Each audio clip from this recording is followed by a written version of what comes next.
और जिस समय हमें सत्संग प्राप्त हुआ यानी सतगुरु मिले, यथार्थ ज्ञान प्राप्त हुआ, तो सत्संग में आने से हमें पता चला कि हम जो साधनाएं कर रहे थे वो सदग्रंथों के विपरीत थी। मनमानी साधनाएं हम कर रहे थे, सुनी सुनाई देखा देखी लगे हुए थे। एक लोक वेद के आधार से हम अपनी भक्ति क्रियाओं को कर रहे थे। लोक वेद होता है अक्षेत्रीय ज्ञान, यानी सुनी सुनाया ज्ञान जो यथार्थ ना हो उसको लोक वेद कहते हैं।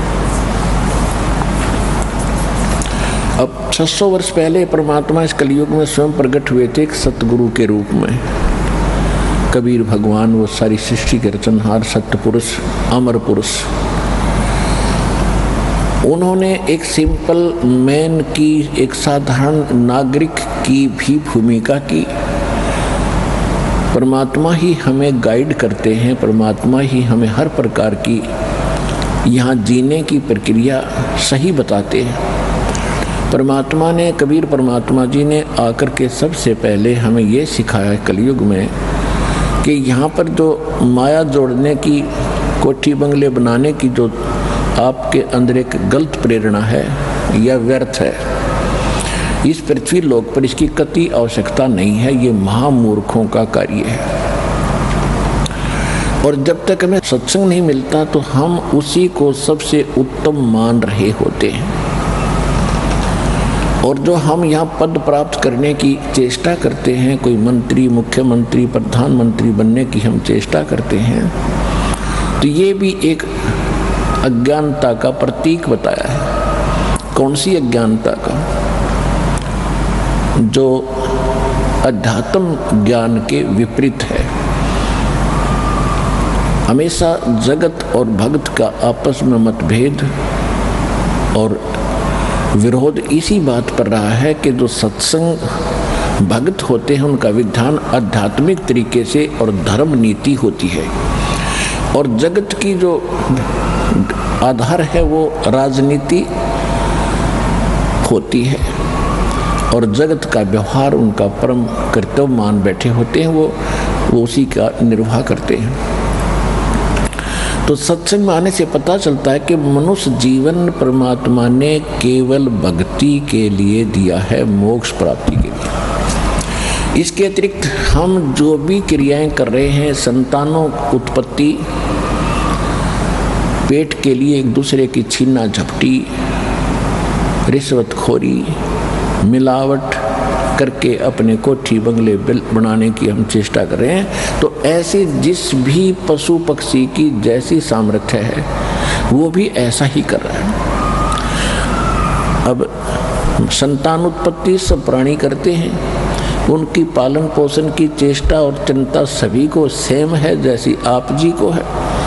और आपने देखा होगा कि बैया पक्षी होता, बैया पक्षी कितना गजब का घोंसला बनाता है और कैसी उसको बुद्धि दी है, किस प्रकार वो सेटिंग करता है, कैसे अपने अंडों को रखने के लिए उसके अंदर छोटे छोटे घास के तिनके, ना उसके पास सुई है, ना धागा है, ना कोई इंस्ट्रूमेंट है, और कैसे बना लेता है अपने चौंच से।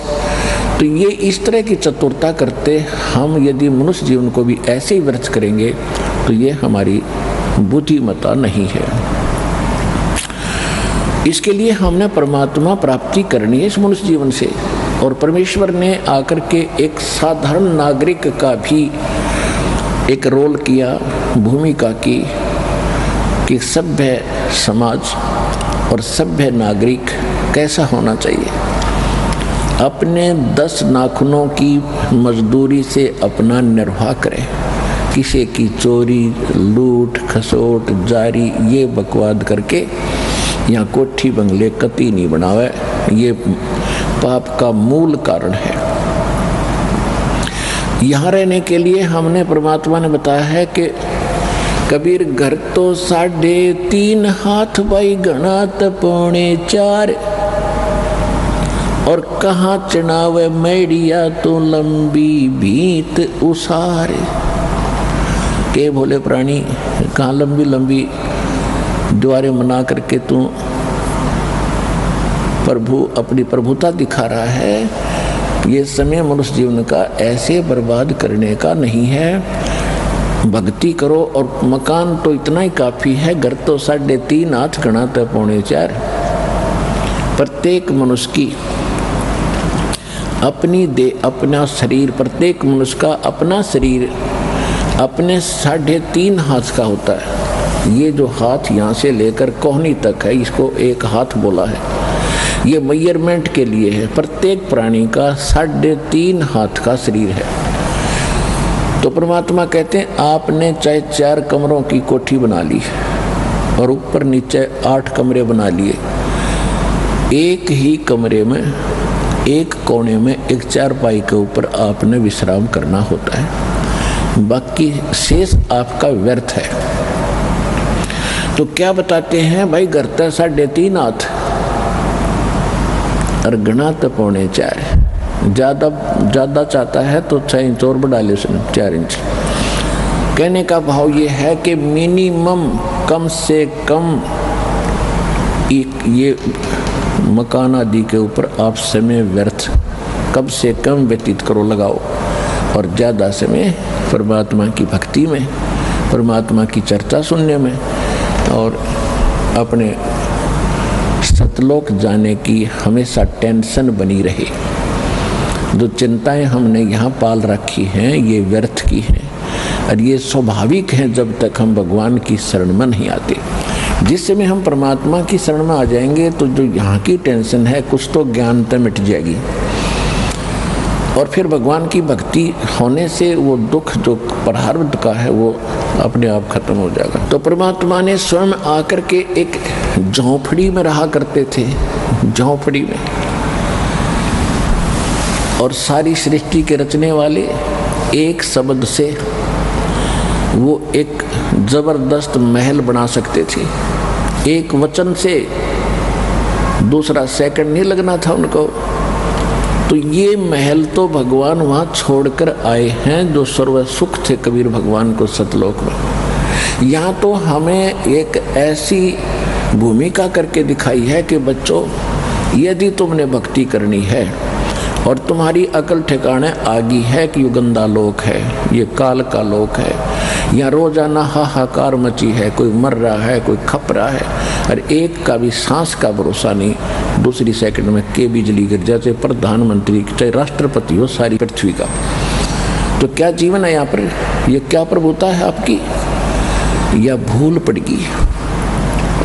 इस भूल को मिटाने के लिए परमात्मा ने स्वयं ही हमारे तरह एक जीवन जीकर दिखाया ताकि हम कम से कम अपने भगवान का अनुसरण करके अपनी इन बकवादों को कम कर सकें जो हमने समाज से ग्रहण कर रखी है। यदि भक्त और जगत की जैसे ही क्रियाएं करता रहेगा वही कर्म करता रहेगा तो भगत नहीं है। एक विद्यार्थी है और एक बच्चा विद्यार्थी है, एक बच्चा पढ़ नहीं रहा, स्कूल नहीं जाता, वैसे ही बकवाद करता फिरता है, कभी गधों पर बैठकर घूम रहा है, कभी वृक्षों पर चढ़कर छलांग लगा रहा है, कभी कहीं भाग रहा है, कभी कहीं धक्के खा रहा है, या कोई शराब पी रहा है, कोई ताश खेल रहा है। तो यदि विद्यार्थी वो कर्म करेगा तो पढ़ेगा कैसे? विद्यार्थी का वो काम नहीं है, वो तो उसका काम है जिसने अपने कर्म फोड़ने हो। इसी प्रकार आप एक दीक्षित भगत होगे, आप विद्यार्थी होगे भगवान के पाने की उस यूनिवर्सिटी के, उस स्कूल के। आप जी ने वो क्रिया करनी पड़ेंगी जो भगत की यानी विद्यार्थी की होती है, और अन्य समाज चाहे कुछ भी कर रहा है उस पर आपका ध्यान नहीं जाना चाहिए।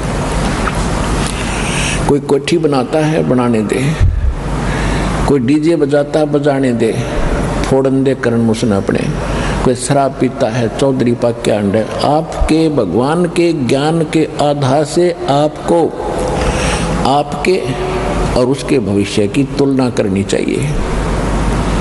क्या बताते हैं? 3 लोक का राज जीव को जय कोई दे, लाख बधाई क्या करे जय नहीं नाम तेने। यदि 3 लोक का भी कोई राजा बन जा, यदि वो भक्ति नहीं कर रहा है तो धिक्कार है उसके जीवन को। राम रटत निर्धन भला भाई टूटी घर की छान, वो सुंदर महल किस काम के जहाँ भक्ति नहीं भगवान। परमात्मा कहते हैं कि भगवान की भक्ति करने वाला वो भक्त परमात्मा को बहुत प्रिय है और बहुत ही धनवान है वो भक्ति मार्ग में, जिसकी झोंपड़ी की चाहे ऊपर की छत भी टूटी हो लेकिन भक्ति कर रहा हो। और जो भक्ति नहीं कर रहे वो चाहे आलीशान महलों में रह रहे हो, उनका भविष्य कुछ भी नहीं है। आज कोठियों में रहते हैं, जनता में उनकी खूब शान है, शौकत है, और कल भाई की मृत्यु होगी, वो कुत्ता बनकर उसी कोठी के बाहर बैठा होगा, गली के अंदर चाट ले उस कोठी ने। अब के काम आई वो सारी उम्र असंख्य न जाने कितने वर्षों, हजारों वर्षों, लाखों वर्षों तक धक्के खाएगा। एक 10-20 वर्ष के लिए कोठी बना के इसमें चौधरी पा के, और उसमें रहता कितने समय है वो व्यक्ति। पुण्यात्माओं, आप जी ने परमात्मा के द्वारा दिए गए ज्ञान पर अमल करना पड़ेगा। ये बातें कहने सुनने की नहीं, ये कर पाड़न की है। ये मैंने कह दिया, आपने सुन ली, भाई बहुत बढ़िया सत्संग करा गुरु जी ने, नहीं, ये आपने अमल में लानी पड़ेंगी, तब आपका कल्याण संभव है। अब परमात्मा स्वयं भी एक कुटिया में रहते थे, अपने हाथ से कपड़ा बुनकर। पुण्यात्मा विचार करो, एक थान बनाने में एक पतले से धागे को ऐसे डालना, फिर ऐसे डालना, फिर ऐसे डालना, एक दिन में कितना बना पा सकता है? ज्यादा से ज्यादा 1.5 फुट 2 फुट। और परमात्मा ये काम करते थे और उसी से जो मेहनताना मिलता था उससे निर्वाह करते थे। और फिर भी अगर बच जाता था तो उसका दान करते थे, पुण्य में लगाते थे। तो हमें वो इसलिए शिक्षा दे रहे हैं कि आप परमात्मा की सारी क्रियाएं को अपनाओ जो भगवान पाने में सहयोगी हैं। दान भी करो, चाहे बेशक कितने निर्धन हो, उसी से निकाल कर कुछ दान जरूर करो। जैसे आप जब इस ज्ञान से पूर्ण रूप से परिचित हो जाओगे इस मार्ग से, तो फिर आप आनाकानी नहीं कर सकते दान करने में। कैसे? जैसे एक किसान जब फसल बीजनी होती है, जैसे गेहूं का समय आ गया और उसके पास इतना गेहूं है कि परिवार का गुजारा ही मुश्किल से होगा खाने का, तो वो क्या करता है? वो ये नहीं देखता कि अब क्या करूंगा, कैसे बीजूंगा, बच्चे क्या खाएंगे। इसको अगर बीज दिया तो उसको इतना पता है अगर नहीं बीजूंगा तो फिर कति भूखा मर जाऊंगा, आगे भी कुछ नहीं होगा। तो वो चाहे उसने उधार लेकर किसी से बीजना पड़े, वो बीज जरूर बीजेगा। और उसके बीजने के बाद भी फिर बहुत सा काम है, वो सारे खर्च भी करेगा और फिर उसके बाद देखो वो मालो माल हो जाएगा।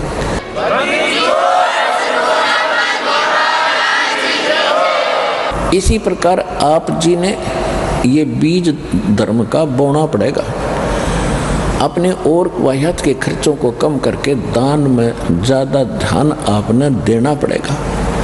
देते को हर देत है जहां तहां से आने, अन देवा मांगत फिरे भाई साहेब सुने ना कान।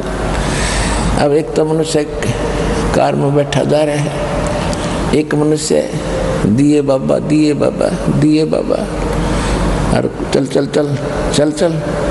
तो ये क्या है? उसने पहले दान किया जो आज सुख से जीवन जी रहा, जो यहाँ का सुख है।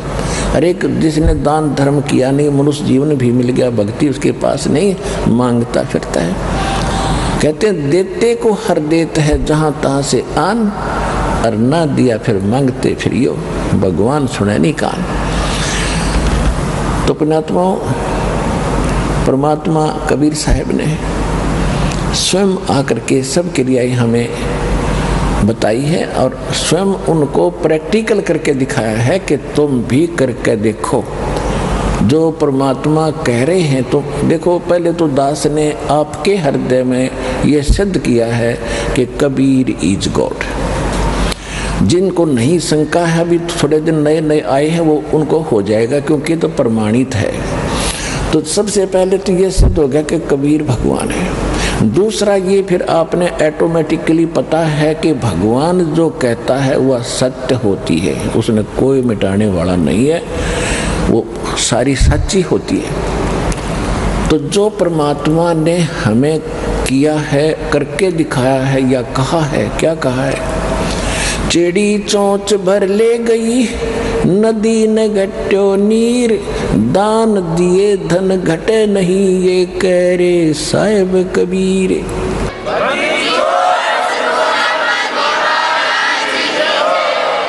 परमात्मा अपने दस्तक कर रहे हैं कि मैं कह रहा हूं दान देने से धन नहीं घटता, पर कैसे दान करे?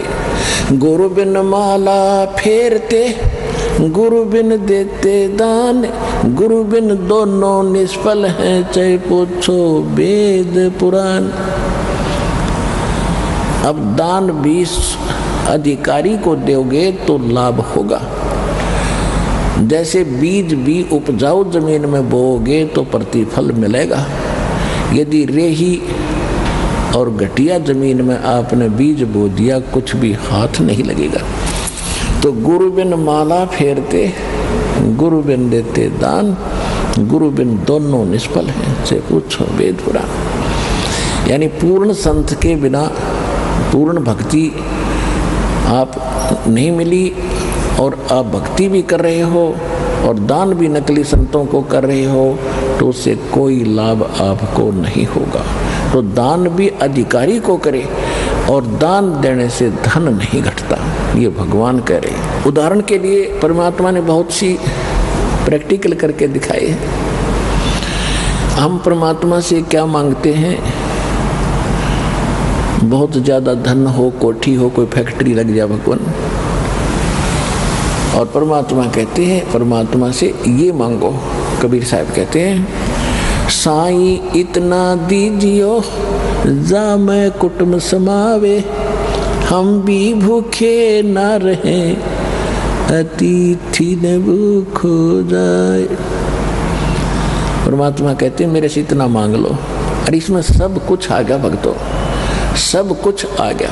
जा मैं कुटुंब समावे, साईं इतना दीजिए जा मैं कुटुंब समावे, यानी रिक्वायरमेंट ऑफ द फैमिली, परिवार की आवश्यकताएं पूरी हो, और हम भी भूखे ना रहें, और कोई अतिथि द्वार पे आवे दाता वो भी भूखा ना जाए। सब कुछ मिल गया। आवश्यकता जो परिवार की, भगवान को खूब पता है इस बच्चे को किस चीज की आवश्यकता है। हम अननेसेसरी मांगते हैं कोई चीजें जिनकी आवश्यकता नहीं है, तो परमात्मा आपको नहीं देगा, और उनको आप ये मान लेते हो कि हमें कोई लाभ नहीं हो रहा। जैसे छोटे बच्चे होते हैं आपके, आपको उन बच्चों से पहले पता है गर्मी में कौन सी पोशाक लानी है, सर्दी में कौन सी लानी है। अब इसको दूध पिलाना, बच्चा तो पता भी नहीं दूध कब पिएगा कि ना पिएगा, खाना खाने की भी नहीं चिंता, वो तो खेलता ही रहता है। माता पिता जबरदस्ती उठा कर लाते हैं, बेटा खाना खा, बेटी खाना खा, और ये कपड़े पहन, जुराब पहन, जूते पहन, जर्सी पहन, और फिर जा खेल ले। तो इस प्रकार भगवान के आप बच्चे हो गए, आपका जन्म हो गया इस परमात्मा के घर पे।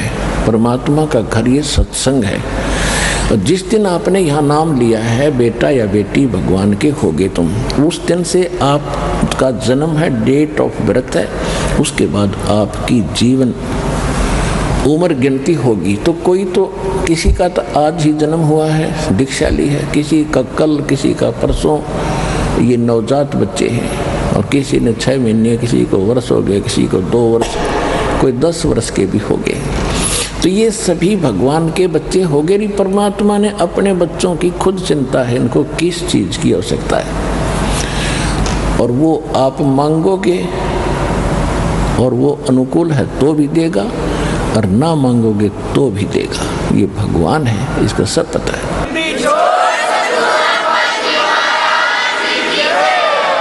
जब हम एक मनुष्य हैं, हम ही अपने बच्चों की इतनी चिंता करते हैं तो परमात्मा है, वो तो परमात्मा है, समर्थ है, उसके घर में किसी चीज की कमी नहीं है। साईं के दरबार में कमी काहे की ना, अंसा मौज नहीं पावता तेरी चौक चाकरी माँ। कि इस कबीर भगवान के दरबार में, समर्थ के दरबार में किसी वस्तु की कमी नहीं है, अभाव नहीं है। और यदि आपको परमात्मा नहीं दे रहे हैं तो आपकी कोई चाकरी में चूक है, आपकी कोई श्रद्धा भावना और सेवा में कोई कमी है, उसकी त्रुटि पूरी करो, फिर क्यों ना मिलेगा। दूसरी बात ये होगी कि उसकी आपको आवश्यकता नहीं है और आप अननेसेसरी वस्तु मांग रहे हैं तो भी भगवान आपको नहीं देगा। अब जैसे कोई हाई ब्लड प्रेशर का मरीज और हलवा खान की कह गणाएं खिला दे तो डॉक्टर अलाउड नहीं करे, कतई नहीं देगा उसको, चाहे खुश रहे और चाहे रो, क्योंकि उसको मारना नहीं उसको। इसी प्रकार परमात्मा वो वस्तुएं आपको नहीं देगा जो आपके भक्ति मार्ग में आपको हानि करे। अब जैसे परमात्मा ने आकर के शुरुआत में ये ज्ञान दिया, वो क्या बताया करते थे, एक सतगुरु की भूमिका भी परमात्मा ने की, कबीर भगवान ने एक अच्छे नागरिक की कि अपना करके खावे और किसी का ले तो देवे भी, अपना 10 नाखूनों की कमाई से काम करे, उससे अपना निर्वाह करे, घर में भी सुख, शरीर में भी सुख और भक्ति भी प्रफुल्लित घनी होगी। तो परमात्मा ने एक तो ये रोल किया, दूसरा ये किया कि वो सतगुरु हैं, वो सारी सृष्टि के पालनहार हैं और वो जगत गुरु हैं, पूरी सृष्टि को, विश्व को सत्य ज्ञान, सतगुरु हैं, सच्चा ज्ञान देने वाले गुरु हैं, वही हैं। भगवान ही हो सकता सतगुरु, ये बाकी नकली अपने बेशक सतगुरु लिखे रहे, वो सतगुरु नहीं है, जिनको ज्ञान नहीं, सच्चा ज्ञान ही नहीं, सच्चा मार्गदर्शक नहीं वो, तो सतगुरु कहाँ से हो गया। तो वो सतगुरु की भूमिका भी वही करते हैं क्योंकि वो उनके विधान में है। वेद बताते हैं परमात्मा ऊपर रहते हैं सतलोक में, वहाँ मनुष्य दृश्य है, राजा के समान वहाँ एक सिंहासन यानी तख्त पर बैठे हैं। अनंत कोट ब्रह्मांड के संचालक, कंट्रोलर यानी महाराजा के पद पर वो विराजमान है। जैसे हम सुना करते हैं कि दिल्ली के तख्त पर, सिंहासन पर फलाने राजा इतने दिन रहा, वो इतने दिन रहा, तो ये तख्त मीन एक सिंहासन अर्थात एक राजपद।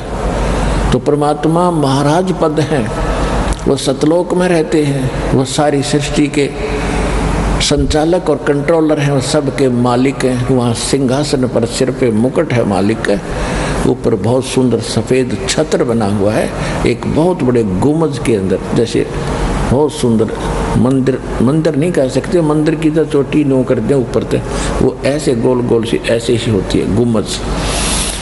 एक बहुत बड़े गुम्बद में, सफ़ेद गुम्बद में मालिक बैठे हैं। और फिर यहाँ आते हैं वो 3 स्थिति से, 3 प्रकार की स्थिति से हमारी सभी केयर टेक करते हैं, देखभाल करते हैं। एक शरीर जो ऊपर परमात्मा बैठे हैं, एक रोमकूप में करोड़ सूर्य मिला दे, एक रोम बोलते हैं बाल को और रोमकूप बोलते हैं जहाँ बाल उगया है, इसको रोमकूप कहते हैं। तो शरीर के एक बाल में करोड़ सूर्य मिला दे, करोड़ चंद्रमा, इतनी रोशनी एक बाल की, एक रोम की, ये तो मालिक का इतना सुंदर और तेजोमय शरीर वहाँ पर है। उसी शरीर युक्त परमात्मा यहाँ आ जाए तो हम सबकी चरम दृष्टियाँ ऐसे बंद हो जाएंगी जैसे सूर्य को देखकर उल्लू पक्षी की आंखें बंद हो जाती हैं। इसलिए परमात्मा अपना हल्का तेज पुंज का हल्का शरीर करके अपनी यहाँ हमें यहाँ 2 प्रकार से आते हैं। एक तो प्रत्येक युग में मालिक एक शिशु रूप धारण करके और किसी कमल के फूल के ऊपर विराजमान होते हैं, और कमल का फूल अंडरस्टूड है कि वो जल में ही होता है। तो इसलिए परमात्मा को नारायण कहते हैं। नार माने जल, आयन माने वहाँ पर आकर विराजमान, कहीं से आकर विराजमान होने वाला। तो नारायण वास्तव में कबीर भगवान है। और बाकी इन सब का जैसे विष्णु जी शेषनाग की सैया पर सो गए, नारायण बन गए। तो शेषनाग तो उससे पहले नारायण, क्यों तो रहे पानी में, जल में रहता है।